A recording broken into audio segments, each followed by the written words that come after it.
Sa mga ka-tech vloggers, mga subscribers, bago at saka luma, mga supporters, mga dumaan, dumalaw at bumisita sa channel, lahat ng mga viewers, secret viewers at silent viewers, magandang araw. Ito, home service ulit tayo.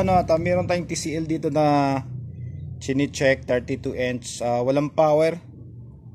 At napaka na-bless na naman yung may-ari dahil simpleng-simple lang yung problema niya. Ito si Sir, oh. Ayan. So, shout out ka sir sa ano mo. Tsaka ito naman si ma'am. Ayan, para remembrance nila to. Ayan.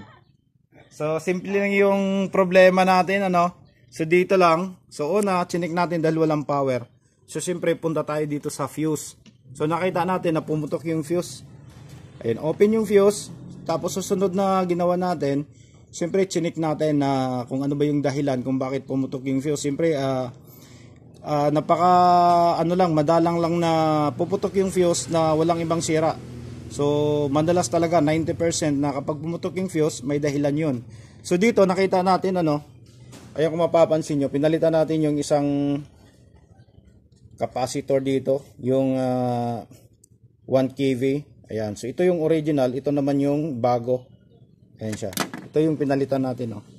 So paalala lang para sa mga baguhan, kung halimbawa may nakikita kayong mga ganitong problema, kailangan nyo talagang i-out circuit. Wag yung lagi natin sinasabi sa vlog natin na hindi basta-basta mag-check kapag naka-in circuit tayo, dahil kung i-check natin hindi natin gaanong mahahalata.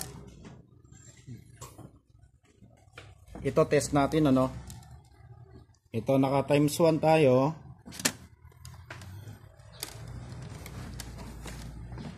Ito naka times 1 tayo. Kung iti-test natin to dito, ayan siya. Kung naka-in circuit, siguro magdududa ka na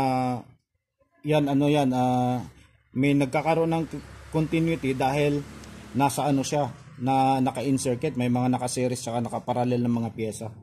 So hindi ka siguro, wala kang suspicion na ito yung sira. So pag naka-in circuit ka pa rin, tapos lagay mo sa times 10, meron siya konti. So, hindi ka pa rin magsususpetsa. Pero kapag in-out circuit mo to, tapos ilagay mo siya sa times 1, dito mo malalaman na shorted pala. Yan, Yan siya. Kita nyo yung palo sa meter natin, salpak, Yan. So, ito yung dahilan kung bakit pumutok yung fuse natin. At ito na. Saksak natin para makita nyo,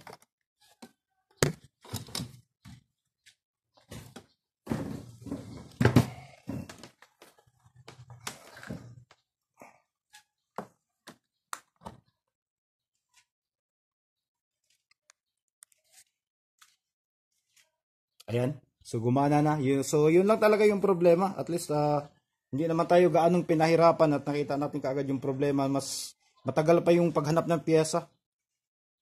Okay, ayan na siya.